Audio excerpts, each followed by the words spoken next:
İbn Avun rahimallah kiməsə qəzəbləndiyi zaman deyərdi ki, Bərakallahu fik. Allah sənə bərəkət versin.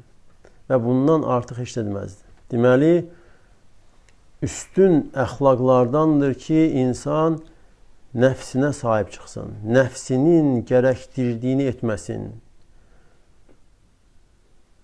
Və qəzəb vaxtı, hansı ki, insan danışığını bilmir, əməllərini bilmir, həmən vaxtı artıq kəlmələr istifadə etməsin.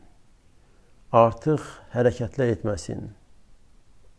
Və kim də qəzəb vaxtı danışır, nəsə edirsə, danışığı, əməlləri şəriətin çərçivəsindən kənar olur. Çox vaxt üstün əxlaqlardan çıxmış olur. Çünki qəzəb vaxtı danışdığı sözlər heç bir tərəzi ilə uyğunlaşmır.